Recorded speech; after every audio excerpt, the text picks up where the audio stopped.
You guys, we are back for another episode of For the Love of Health, where I get the amazing opportunity to connect with health practitioners and holistic health practitioners all over the world, talking about what it is they're doing, how they're doing it, their story, and we have a lot to look forward to with all of these sessions. So tuning in today, we are with Allison Lieberman, who is a licensed family and marriage counselor, right, Allison?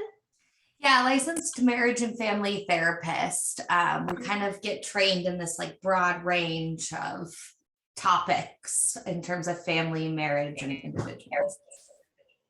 All right. And she is the new mama mentor. And so I'm excited to tune in today. This is a great session for families who are also operating businesses. Let's tune in today and hear a little bit about what Allison has to say.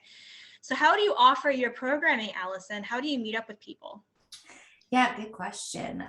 So I see clients individually on Zoom or Google Meet virtually. Our whole practice is virtual, and I have a group practice. It's called Rooted in Harmony Counseling, and we meet with new moms, parents, couples to kind of just help them navigate the crazy world of parenthood. Awesome. So this is exclusively for new parents. Is that correct? We see new parents mostly, but what we have found just in terms of our work is if parents don't know that they need the help right when they sort of transition into this new phase of their life, it tends to come up around the toddler phase again. And so we kind of hit both of those targets, right? Like right transitioning into parenthood, or sort of like those really difficult toddler years where everybody has lots of emotions. Yes, lots of emotions for sure. I shared with Allison earlier, I've had the amazing privilege and humbling privilege to serve a frontline nurse the past couple of weeks and her 2-year-old. So yes, raw emotion at its finest, and not quite understanding like how to really process their feelings yet, or even communicate their feelings yet. Right. Not to mention attention span of like no more than a minute. So there was a lot of diversity in activities, and I can imagine it's pretty exhausting for everybody. Yeah.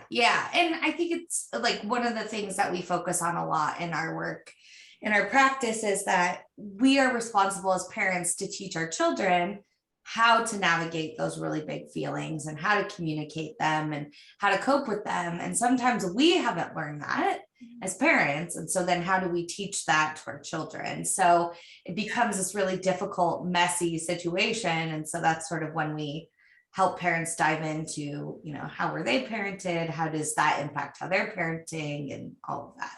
Yeah, it got easier as it went along, Allison, but I feel like we had some combustive like head-to-head moments. And I'm like, am I dealing with a child that's like 2 years old right now? Or like, what is going on?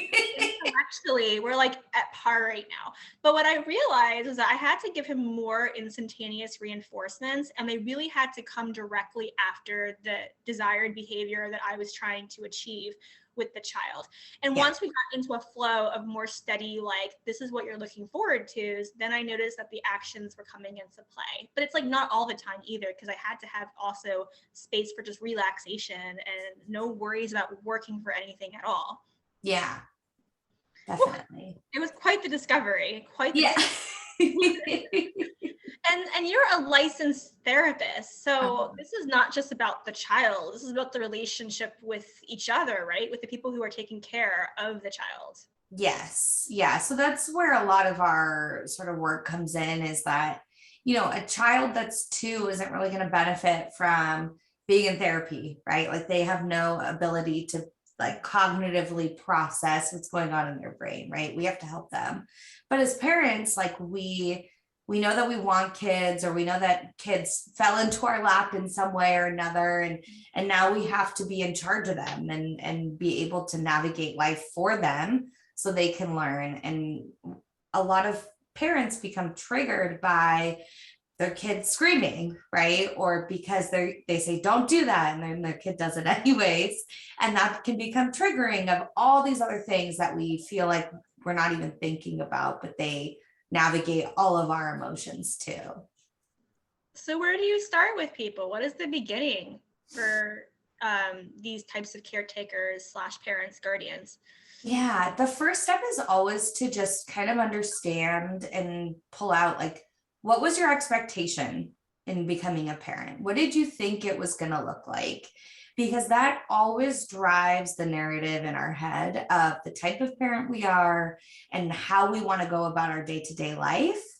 And it tends to be our downfall at some point. So the example I like to use for myself is I always like get these plans in my head of like, I'm going to put together this great activity for my kids and we're going to do it and they're going to love it and they're going to think I'm the best mom.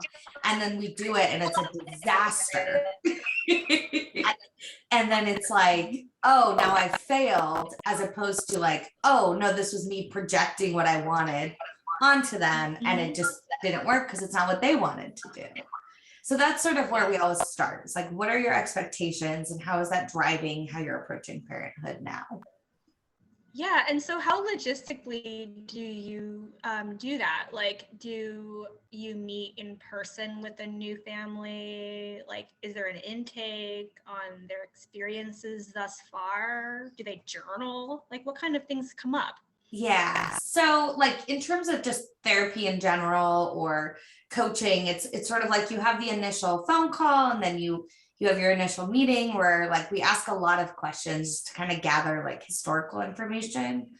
But then as we're going through the process, there is a lot of like reflection. So not everybody reflects like doing journals, even though I think journaling is great. Not everybody loves journaling. So I just encourage like whatever reflection works for you, but start to ask yourself like, what was it about how I was parented that I either liked or I didn't like? Because that tends to influence how we parent. And then what is it that we see in other people that we like and that we don't like? When do we see like the uglier version of ourselves come out? So when your kids are screaming and the house is a mess, are you then this version of yourself that you don't like? So sort of pulling out like all the things that are impacting this person's view of themselves as a parent. So that's sort of like how that whole first process starts. Yeah, awesome. Like a clear beginning there where like getting to know them, they're getting to know themselves, it seems like. And so are you working specifically with parents, family members, guardians, caretakers who are having a struggle with this transition? Yeah, so my specialty in particular is postpartum anxiety. So what I tend to find in my own work is that a lot of it's usually moms that come to me and they say, you know, I wanted to be a parent and I thought that I knew what I wanted. And now I can't sleep. All I think about is like all the bad things that can happen. I don't want to leave my house. Like I check on the baby all the time, like all these things that, you know, could be normal, but also could be detrimental depending on how severe it is.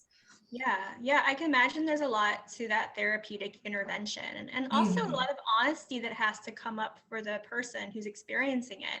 Are they generally honest when they come to you? Are they at that point where they really just need the help?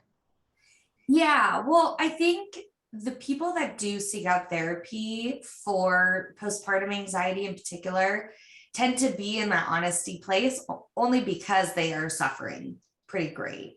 I think that there's so many people that struggle with identifying like, oh, this is really hard and this is hard for me to navigate. So we tend to get people on the more severe end of anxiety because they don't know what else to do. Of course, our goal is to get people who are like, ooh, this is really hard. I want to talk to somebody about it. But we're not, just as a society, we haven't even recognized postpartum anxiety as an official diagnosis, let alone like intervention and treatment. So it's sort of one of those things where people don't know they have the problem. And so how do they then get help for it? Awesome. Thank you. So how are you then getting your clients? How are you transforming people and helping them get to you so that they can get the real help they need with this real problem? Yeah. So, you know, a lot of doctors like OBs or your primary care doctor or the pediatrician will do what's called I'm forgetting the acronym, EPDS or whatever. It's a questionnaire that you get every time you go in. And if you have a new baby, you definitely have seen this questionnaire before, and it assesses whether or not you are experiencing postpartum depression. So they tend to give it just as a standard. And a lot of times, like if you score pretty high on it, then they refer you to go see a therapist. There's also Postpartum Support International, which is where, you know, you get the it's called a PMH-C. So it's a perinatal mental health certification. And they're sort of leading the way of getting people specialized and trained in this particular work. And they have a directory where you can find anybody that specializes in this particular work.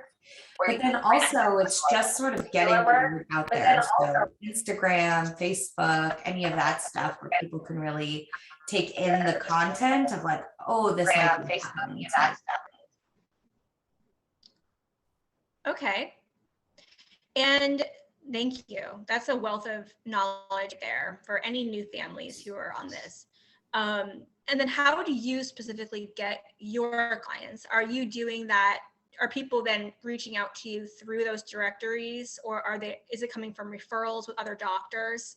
Yeah, both, I would say. You know, especially where I am, I'm in California in Ventura County, and there aren't very many. I think there's a handful of us that actually specialize in perinatal mental health. And so it's sort of like this referral source that we kind of check in with. But yeah, those are like the main places that people can go to find access to me or anybody that specializes in it.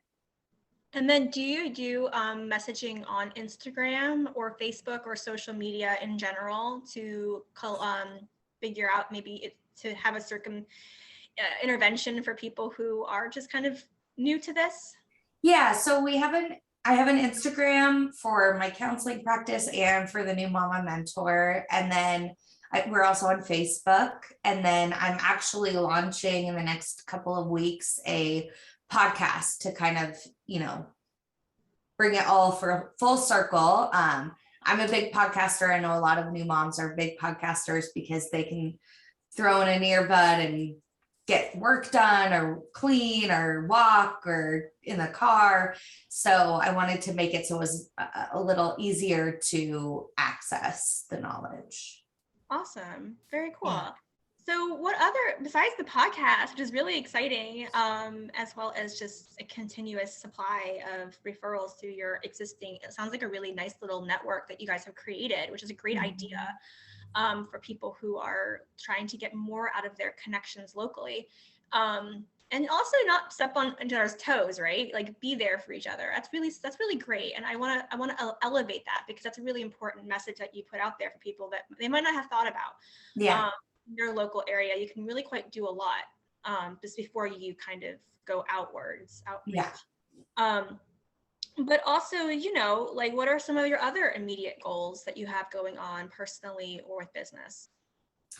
Yeah, so one of the other things that I'm working on right now is I am working on launching a group that helps people navigate everything that we're talking about. So postpartum anxiety and how to sort of, you know, work on the expectations we had, reframe our narrative, and sort of work through all the challenges that come with new parenthood. So setting boundaries, communicating, connecting with your partner, learning to find your new identity and who you are. I think there's so many things that change when you become a parent that when, you know, you make that transition, you're not thinking about all of those things, and it can be really overwhelming.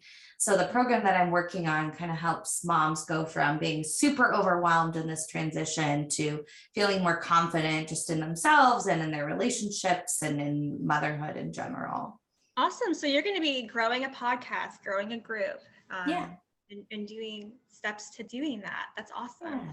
What a great thing to offer, especially with such a kind of, like you said before, like an understated, not really quite that a validated field yet, or it is, but it's not its own term. I'm not trying to speak to it. Okay.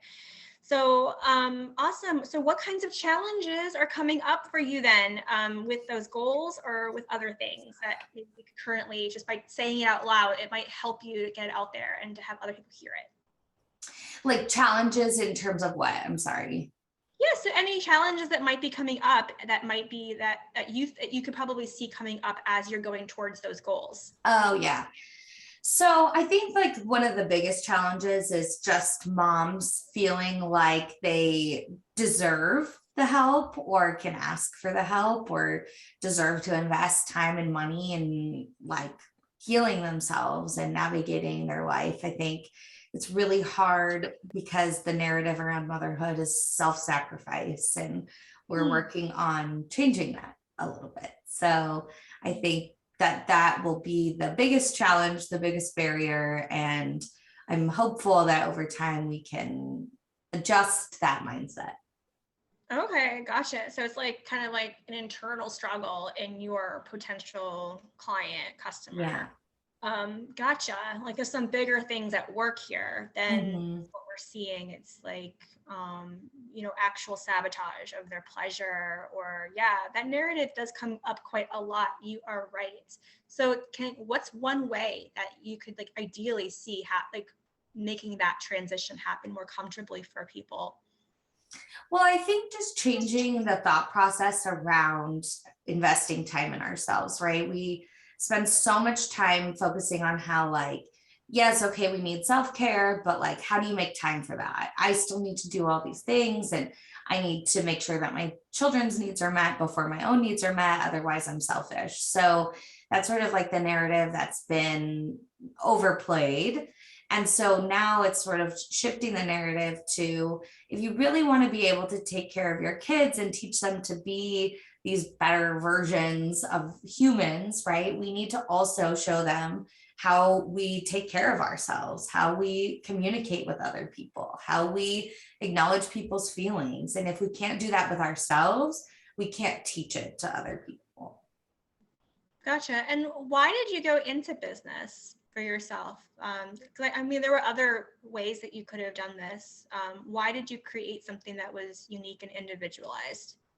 Yeah, I think part of it was that, when you have your own business, you kind of get to drive the message that you want more as opposed to meeting somebody else's message. So I think that was part of it. But I think the other part of it is that when I was struggling in my postpartum journey, I didn't have the knowledge and I didn't have the resources. And I wanted to create something that I wish that I had when I was going through that. So that people feel less alone and less isolated and less scared. That's great. Well, I'm really excited about this next chapter and what you got going on, Allison. And you just let us know if you need any help with, building that group, building that podcast audience, so that you can get that important message out, as well as your story, because you actually come from a background of experiencing that. And I'm sure there were just lots of choices along the way that helped hone how you were going to do this. So is there anything else that you want to share with my audience at this time?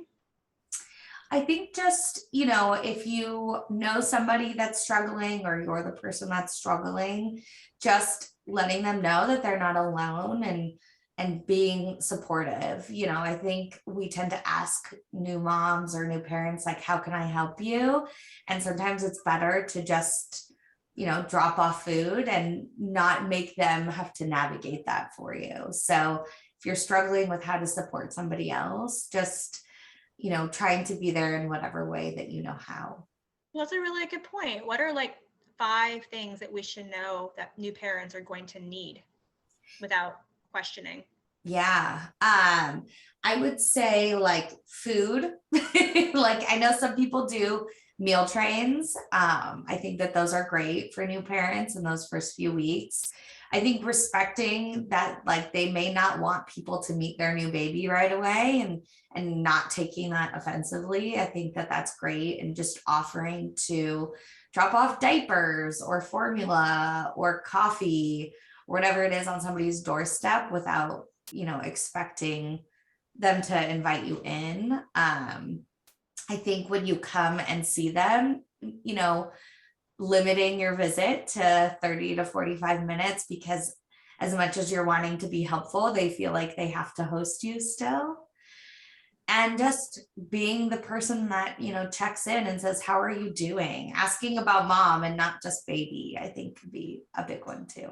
Awesome, Allison. Well, thank you for all 5. Wow, you did a great job with that. And that was kind of like a marketing activity. So, you know, since your goal is to convert people to seeing your point of view, that is excellent material for marketing, because that helped me immediately understand your point of view, but also give me really practical steps and world-changing views about how I see maternity and how I see being a parent.